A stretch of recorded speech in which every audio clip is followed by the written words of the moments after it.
ये पावन पर्व उड़ीसा में मुख्य रूप से चतुर्थी के बाद पंचमी से नवाखाई का पर्व जो है मनाया जाता है। नवाखाई के पर्व में नए अन्न का ग्रहण किया जाता है, सभी बड़ों को सम्मान किया जाता है, अनेकों प्रकार के व्यंजन बनाए जाते हैं। आप देख सकते हैं पूरे व्यंजन जो है अलग अलग तरीके के व्यंजन बने हुए हैं और जो व्यंजन हम खाते भी हैं उसमें शुद्ध सात्विक भोजन का सेवन करते हैं। अलग अलग प्रकार के भजा, जैसे ये बैंगन भजा है, करेला का है, आप ये उड़ीसा का एक खास सब्जी है जिसको हम लेथा बोलते हैं। इसको आप कढ़ी के रूप में भी जान सकते हैं। भिंडी है, ये आपका कद्दू की भाजी है, दाल है, ये खीर खत्म हो गया, एक चम्मच खीर दे दीजिए। साथ ही साथ जो है ये मिर्ची फ्राई किया हुआ है और अनेकों प्रकार के सब्जी जो है ये बना के खाते हैं। तो नवाखाई में हम सभी को शुभकामनाएं और बधाई देंगे कि आप भी प्रेम से, आनंद से, परिवार के साथ इस तरह से सहिष्णुता भाव से, प्यार से, आनंद के साथ खाना खाइए, आनंद लीजिए और सभी नए उत्साह और उमंग के साथ जीवन को। जो बागवानी है वहाँ पे मुझे आने का अवसर मिला और चूँकि ये सब बनाने के लिए हम लोग बोल देते हैं, बनने के बाद जो है आज वो देखने का अवसर आया है। मौका था नवाखाई पर्व का, तो नवाखाई के इस अवसर पर मैं गांव आया हुआ था। तो गांव के में हमने जो तैयार कर रहे हैं एक बागवानी हम कह सकते हैं या फिर आप फार्म हाउस बोल सकते हैं। इस तरह से हम लोग जो है एक छोटा सा फार्म हाउस जो गांव में जो जगह है उसको हमने तैयार किया है। आप देख पा रहे होंगे ये अभी इसमें डेवलपमेंट उतना ज़्यादा हुआ नहीं है, पर हमने कोशिश किया है कि इसको पहले तो एक बाउंड्री वाल बनाया जाए। गेट बना दिया गया है। गेट बनाने के बाद हमने इसको एक बाउंड्री वाल से कवर किया है और जो नल जल योजना का पानी है ये यहाँ पे ये फ्लो होगा, इसके लिए हमने एक जगह बना दी है। अब पूरे जो ये उबड़ खाबड़ थी इसको हमने समतलीकरण कर दिया है। समतलीकरण करने के बाद जो है हम इसको एक तरफ तो हमने बाउंड्री किया और दूसरे तरफ हमने जो है इसको फेंसिंग तार से हमने इसको कवर किया है। ठीक है, अब आप देख पा रहे होंगे ये तालाब की इस ओर जो है ये फेंसिंग तार है जिसमें ये पूरी बाउंड्री वाल के साथ लगे हुए हैं। साथ ही साथ इसमें अभी इस साल ज़्यादा तो नहीं पर कुछ पौधे हम लोगों ने इसमें रोपण किए हैं, चाहे वो नारियल के पौधे हों, आम के पौधे हों या फिर जो है अनेकों प्रकार के और कटहल के पौधे हों। इस तरह से अलग अलग पौधा रोपण करके हमने इसमें प्लांटेशन करने की शुरुआत की है।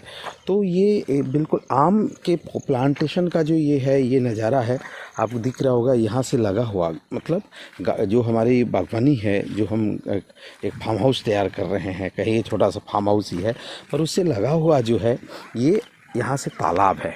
ये देखिए, जब कभी भी पानी की ज़रूरत पड़ेगी तो ये तालाब से पानी होगा। एक बोर चल रहा है, बोर का पानी इधर गिर रहा है बाहर, जिसकी कलकल की ध्वनि आपको सुनाई दे रही होगी। साथ ही साथ इस तालाब की पूरे ये जो पेड़ है, जैसे ये हमने ये देखिए ये अशोक का पेड़ यहाँ पे तैयार हो रहा है, कटहल है, यहाँ अगर लाइन से देखें तो आम लगे हुए दिखाई दे रहे हैं। क्योंकि ये पहली बरसात का मौसम था तो हम लोगों ने इसमें एक छोटे छोटे पौधे ही सही पर ला करके रोपण किया। ये पूरे लाइन से अगर आप देखेंगे तो आपको नींबू के पौधे आपको लगे दिखेंगे। यहाँ कई नींबू जो है ये आपको फले हुए आपको दिखेंगे। यहाँ देखिए तो ये नींबू आपके फले हुए आपको यहाँ पे दिखाई दे रहे हैं। इस तरह से हमने कोशिश किया है कि ज़्यादातर जो है नींबू को लगाया है। यहाँ पे एक समस्या ये है कि बंदर जो है बहुत तादाद में बंदर आ जाते हैं और बंदर जो है फल फूल को खास करके नुकसान पहुँचाते हैं। तो यहाँ हमने इसलिए इसमें ज़्यादातर नींबू के पौधों को रोपण किया है ताकि एक साथ जो है कभी नींबू भी निकले घर से तो अच्छी तादाद में नींबू निकले। तो अभी तो आपको उजाड़ सा प्रतीत हो रहा है, लेकिन आने वाले समय में आप देख पाएंगे कि यहाँ अधिक से अधिक आपको और अच्छे फलदार पौधे लगे हुए मिलेंगे, जिससे कि हम लोग जो है आराम से आकर के इनके फल को तोड़ते हुए महसूस करेंगे। कटहल है, खूब सारे कटहल हमने लगाए हैं, आम लगाए हैं और नींबू लगाए हैं। तो ये एक सुनहरा सा दृश्य है। गांव में जब आते हैं और आपके पास इस तरह से फलदार बगिया हो, घर का खुद का बनाया हुआ, मेहनत किया हुआ बगिया हो, तो कितना अच्छा लगेगा। और ये शुरू से ही हमारा रहा है। हम चाहे रायपुर में हों, चाहे भैया बिलासपुर में हों, तो कुछ ना कुछ इस तरह से करते रहते हैं। तो ये इसी कड़ी में जो है ये आपको ये बगिया भी आने वाले समय में दिखने को मिलेगा कि बहुत अच्छे से यहाँ पे प्लांटेशन और फल फूल निकलते हुए, सब्जी भाजी निकलते हुए आपको दिखेंगे। तो ये करीब जो है 60 डिसमिल या 80 डिसमिल ज़मीन पे ये तैयारी हो रही है। तो ताकि हम लोग इसमें आने वाले समय में बहुत अच्छे से कर सकें। ये कुछ सीमेंट के पोल हैं जो हम लोगों ने यहाँ पे ला कर के रखा था। क्योंकि एक तरफ बाउंड्री कर दिए तो सीमेंट के पोल हमारे बच गए हैं। इसको हम लोग जो हमारे घर के बाजू में जो जगह है वहाँ पे हम इसको रोपण करेंगे। ये बेल का प्लांट है। कई बार होता है कि बेल के जो पत्ते हैं वो भगवान शंकर भोले बाबा के चरण में अर्पित करने के काम आते हैं, और इसके बेल जो फलते हैं उसको अनेकों प्रकार के औषधि गुणों से भरे हुए होते हैं, तो उसका भी उपयोग जो है कर सकते हैं।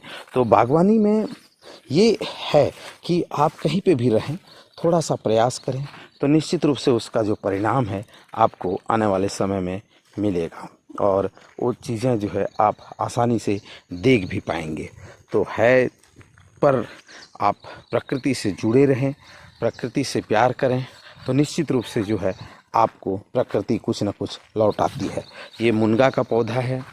तो आसानी से गांव में क्या होता है कि अगर आप थोड़ा सा घेराव कर देते हैं, अच्छे से आप बड़ा करना शुरू कर देते हैं, तो आने वाले समय में जो है वहाँ आपको बहुत सारी चीज़ें जो है मिलेगा, और आनंद से जो है उसमें आप प्रफुल्लित होकर कार्य करेंगे, और कुछ न कुछ खाने पीने की चीज़ें जो है औषधि गुणों से भरा हुआ चीज़ें जो है आप उगा पाएंगे।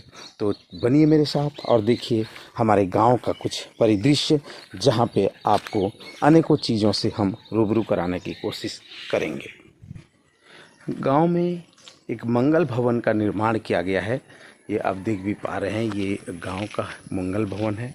यहाँ से बोर चल रहा है जो जाकर के सीधे तालाब में मिलता है, और इस तरह से जो है गांव में यह परिदृश्य आपको दिखाई दे रहा होगा। गांव में किसान लोग जो है नहाने जा रहे हैं, और ये एक अच्छा अनुभूति है। कैसा लग रहा है? ठीक है सर, तबीयत ठीक है?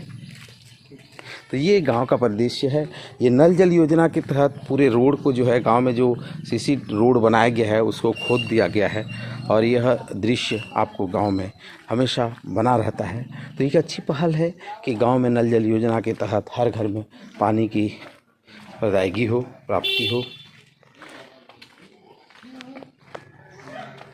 गणेश भगवान विराजमान है गांव में। तो ये परिदृश्य है गांव का। जब गांव में जाएं तो हर गली में आपको गणपति बप्पा बैठे हुए मिल जाएंगे। तो गणपति बप्पा के इस प्रांगण में हम लोग पधार चुके हैं, और हम इनके आशीष लेकर के आगे गांव को कवर करने की कोशिश करेंगे। जो घर है वो कहाँ पे स्थित है? गांव में जब आते हैं तो गांव के दोनों तरफ, एक तरफ आपने देखा कि एक तालाब के ऊपर में हमारा जो ज़मीन है, जो आपके 80 डिसमिल ज़मीन का जो है वहाँ पे स्थित है। दूसरी ओर जब आप आएंगे तो यहाँ पे भी आप देखेंगे, तो जब गांव मुहाने में आप जब इंटर करेंगे, तो गेट से आप जब इंटर करेंगे तो इस तरह से दोनों साइड आप देखेंगे तो एक तालाब लगा हुआ है। वहाँ पे भी आपने देखा कि तालाब था। यहाँ पे भी अगर मैं आपको जूम करके दिखाऊं तो आपके यहाँ पे भी एक तालाब से भरा हुआ खेत दिखाई देगा।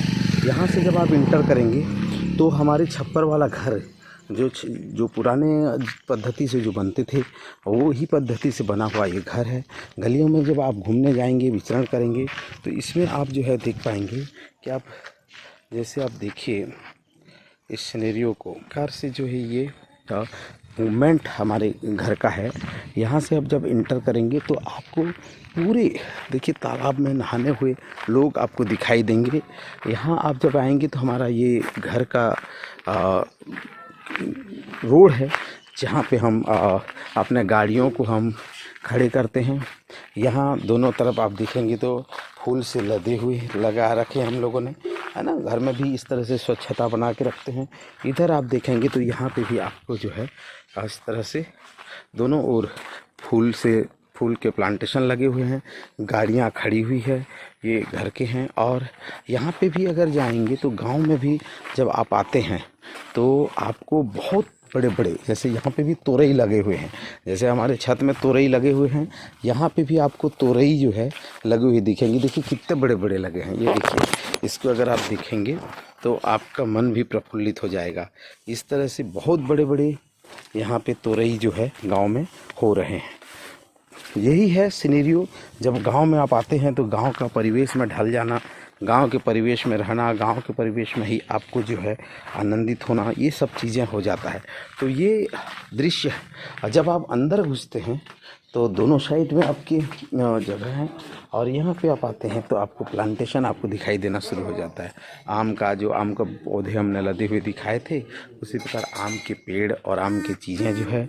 और इस साइड अब जाएंगी तो हमारा जो नया मकान बना है वो है, और इस साइड देखेंगे तो आपके पुराने मकान उठ खड़े हुए। तो इस तरह से हमारी जो है घर में आप देखिए यहाँ पे भी करेला का रोपण किया गया है। यहाँ पे देखेंगे तो करेला यहाँ पे हो रहे हैं।